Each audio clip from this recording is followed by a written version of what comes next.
Hello and welcome. Thank you so much for joining me on my program. I appreciate you wherever you are connecting from. If you are joining me from any part of the world, I thank you very much for your contributions on this channel.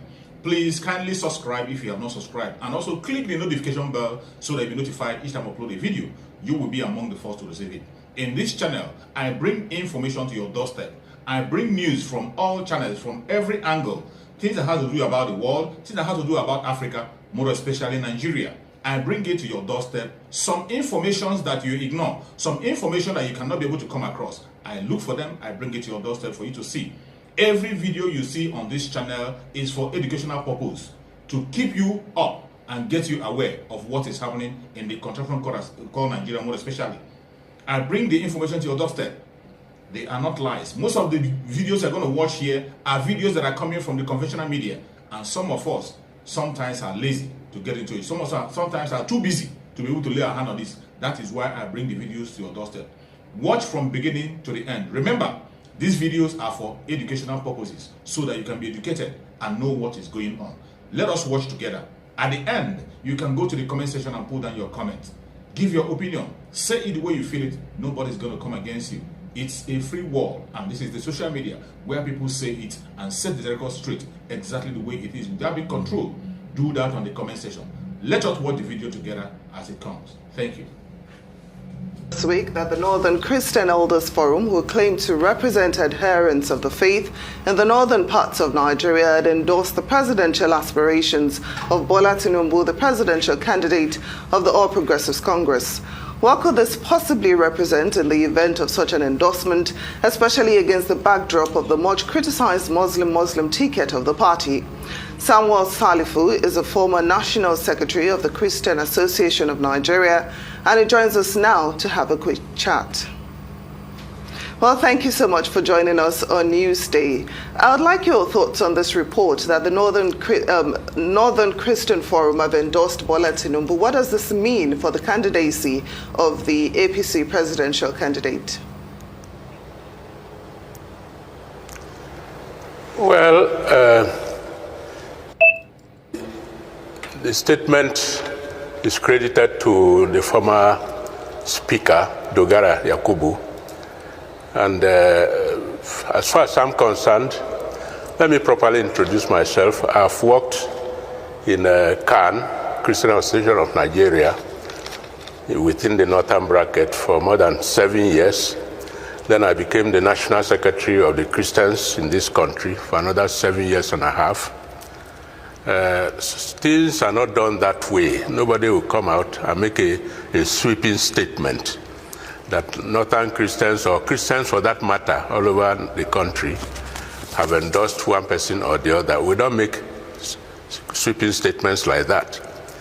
So that to follow due process, I had to ask the president of CAN whether he was aware, and he explained to me that, well, the country already knows the position of Christians in this country, and they have made it very plain. They will not endorse any Muslim ticket. They made it that very plain, and there's nobody in this country that will pretend that he doesn't know. In any case, as people have analyzed here and there, very many, even Christians and Muslims, which we all know, the governors, we have 36 governors in this country, 20 of them at least are Christians. Then, of course, the deputy governors, out of 30 or 36, you still have about 26 or 20, either 23 or so, who are Christians. So how will you now come up and say, well, the same Christians that are non-existent in this country, according to the Muslim presidential candidates, how will you now come and say that they will endorse? Whom are they endorsing? They are not there. How can they talk when they are not there, as far as APC is concerned? And it's the same thing with the PDP. Okay, so I'm sure that there is no Christian group anywhere in this country that have come out to say, well, we endorse this or we endorse that. It's not done. We have a system. They should speak through the president of CAN, who is Bishop Oko. Super, who was there before Oko, had made the position very clear to the whole country. So for anybody to just jump out and say, well, Christians in the North have endorsed this one, is a lie, a big lie. Even if it is something like that, I'm in a position to know, being their former secretary. And the person that made the statement is the former speaker. So if one former speaker makes a statement, the former secretary has every right to counter it or make it very plain. And that's why I followed due process. I'm in Kaduna. I've been in Kaduna. We have the chairman of CAN in Kaduna, Reverend Hayab. We have his deputy, who is called Reverend Dr. Andy. I asked Reverend Andy, did you people make such a statement? They said, no, there was nothing like that. In fact, Andy is also within the, what we call the,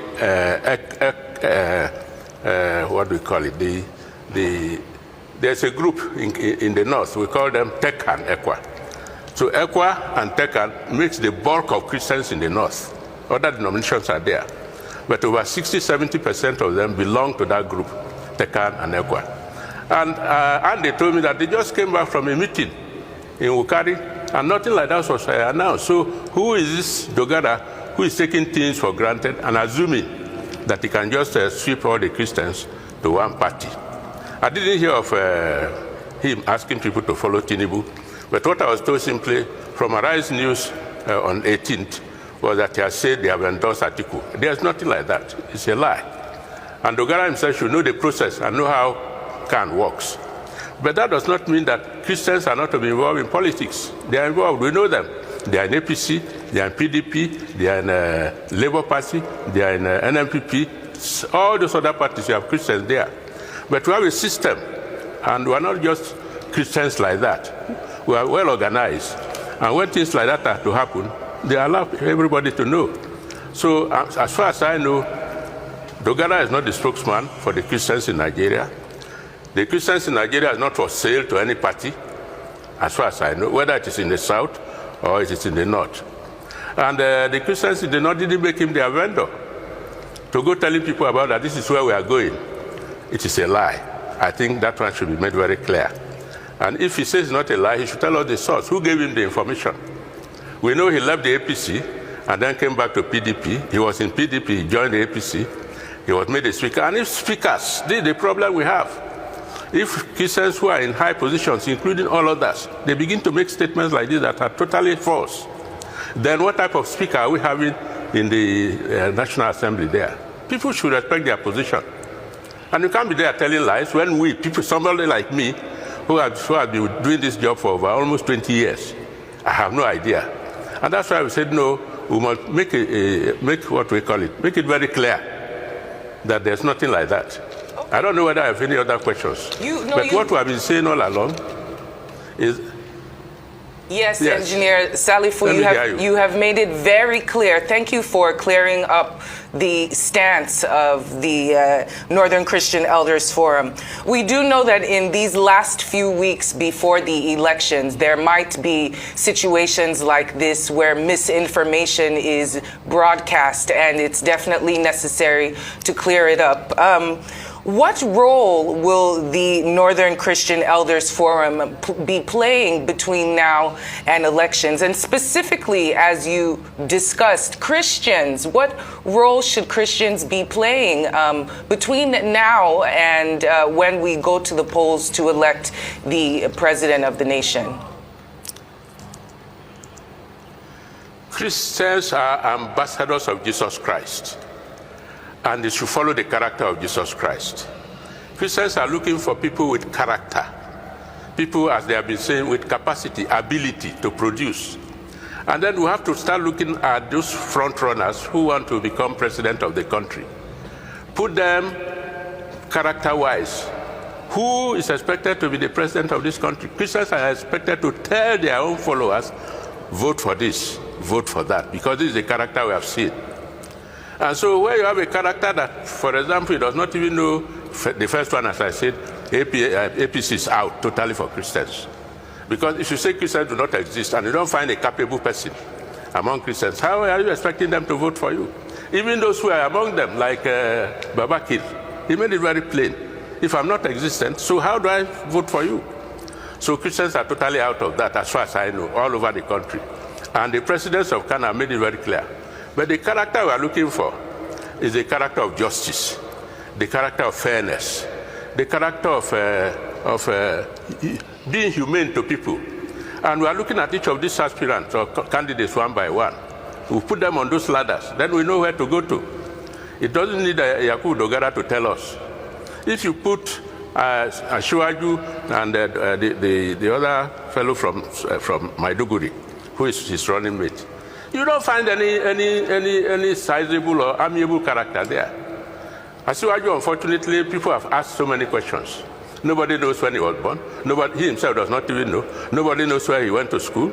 No, he doesn't even know what happens to his schoolmates. Nobody has been able to identify. And then when you say all these type of things, there are people who just jump up and start defending him here and there.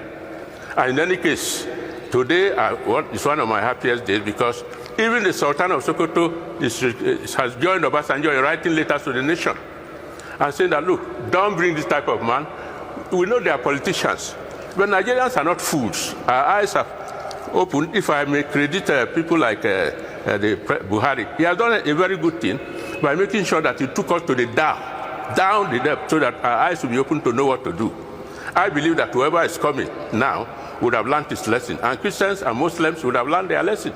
They are talking with one voice. They are saying they want character. They don't want anybody who would now put them into this mess all over again. Then, of course, you come to people like Atiku. Atiku, he stood openly. The whole country had it. When he said, well, they shouldn't vote for an Igbo, they shouldn't vote for Yoruba, they should vote for him. That doesn't make sense now. In a country that has over how many? 375 tribes. Then one person comes and says, it is his turn. Then they start playing all the type of dangerous political games. They think that Nigerians are fools and we are not able to see. We are not fools, only that we are not talking. Okay? And those who have cases with Atiku have been... So there's no way you tell Christians to now say, okay, now let me just give one simple example. The thing that pains Christians, Deborah was roasted alive in Sokoto. Atiku, even the Sultan of Sokoto condemned it. Buhari condemned it. Atiku, he was just an aspirant then. He condemned and deleted it. Now, what does that show the Christian? Which means if he becomes president, somebody is teleguiding him from behind. He will not listen to your constitution. He will just do what suits him. And he proved it all over again. When the PDP agreed. Well, I'm sure we have to point out that Atiku said he did not authorize, the condemnation, the initial condemnation that was deleted. Now, whether you believe that or not, that's another topic of discussion. But according to him, he did not authorize that condemnation. That's why he deleted it. Now, I'd like us to move on to another issue. The election is just a few weeks away, and we have reports of some politicians buying PVCs. This comes amidst fears that the worsening insecurity in the country might even scuttle the election. But I'd like to have your assessment of INEC's preparation towards the elections and efforts being taken by security forces to secure the nation during the elections and even afterwards. Can you talk to us about that? Since I don't know how much time I have, let me just be brief. For me, INEC is doing a very good job for now. That is, if we are to trust them. Let's hope that they don't come to the 9th hour and then change things all over again. But otherwise, for now, I trust what they are saying. And also, I must give a good remark concerning Arai's setup. You seem to be the conscience of the nation for now. I think everybody seems to know that Arise is the conscience of the nation for now. I beg you people to continue the good work. Because if you derail, everybody knows that you have derailed. I don't know when I tuned to NTA last, but Arise News tells you the story as it is. Especially one of your very good man there, somebody, what is his name? Rufai somebody. So do what is right. There isn't a stupid man in this country anymore. Even if they were stupid, security and hardship has opened their eyes. So that is that. Now, concerning the preparations, I'm sure people are preparing here and there. For example, I've never met let me not tell any lie. I only met him only once. That is the Labour Party president, our candidate. I met him when, that was in Abuja, when they were installing the president of CAN. Since then, I've never seen him. But I know how I've gone around this country because I see the character in him. I see the seriousness in him. I see how he meets people's needs. When others are doing jamboree, when there was flood there, he was in the camp with those people who were displaced. And then people were asking, what is he doing there? Some say, oh, he's being political. He cannot be political. Where were the others? Where did they go that time? Sorry to interrupt you. So we are looking... We have completely exhausted the time. We thank you so much for your kind words about the station and the work that we're doing. And we also thank you for joining the program. All right, guys, the former Senate President, Saraki, has come out to say that it is going to be difficult for Peter Obi to make any change in Nigeria because he don't have any representative from the parliamentary seats that will make this change to happen. That starting from day one, Peter Obi become Nigerian president, that is going to be a disaster for Nigerians. That the only option is Nigerians to come back to PDP. Guys, watch this video and don't forget to share this video. Remember, this is one of the people that kept Nigeria the condition that we are today. And let's take the indices one by one, because I want to stay on issues and move away on sentiments. When you talk about the other parties, with great respect to them, to the individuals, particularly Peter. But again, don't forget that what we run in Nigeria, we run a presidential system. When you go to that ballot box on the day of election, you're voting for party. You don't see Peter, you see a party. Now, a party where from day one, you don't have candidates in all the parliamentary seats. So already from day one, there's a recipe for disaster, because you know that the executive and the legislature are not going to have a majority. And a lot of people, when you ask them, what is their concern now? They tell you restructuring. These are things that need constitutional review. These are things that need you also to have a majority in the National Assembly. Investors are no longer satisfied with executive orders. They want to see legislation to support investment. So if you're a party, a small party, that you don't even have the spread, because we've seen the experience in 2015, let's move away from intention to reality and practicality. The practicality why APC has failed, because APC really was a special vehicle party to win election, not a party that was built with cohesion. And so a small party does not have the spread across the country, even if it has a president and doesn't have parliament. From day one, we're not going to see what Nigerians want to see. The laws that will change the constitution, the laws that will restructure, make the country more efficient. Now that takes me back again to Atiku Abubakar. In Atiku Abubakar, you have a candidate that is ready from day one to run. And you say, what do I mean by that? The experience he has is even at a federal level, not subnational. All the other two candidates, great respect to them, have been at best governors at subnational level. I've been a governor as well. But I will tell you from my experience as governor was 8 years, and my experience as president of the Senate, presiding over Nigerians from different parts of the country, different languages, different religion, different culture, is totally different. That experience, you don't gain as subnational because you're a governor. Because when you're a governor, it is not multi-ethnicity. Okay. And the second thing is, with regards to structure, the presidential candidate of the APC, Asiwaju Bola Ahmed Tinubu, had spoken to structure as well, saying that you vote a party with structure. But Mr. Peter Obi, whom you referred to, said that it's the structure we're trying to do away with. We're trying to do away with the structure of entitlement, impunity. I mean, aside the political structure he was referring to, I know you're talking about numbers and being able to have his people in the house so that you can pass laws. But he's also saying that it is an opportunity for Nigerians to do away with the old and come in with the new. I'd like to take okay, can I start? Yes, you can do away with coming with the new, but it has to be comprehensive. In France, when Macron came in, Macron came in, he was not part of the structure. But the movement there was not just on the executive.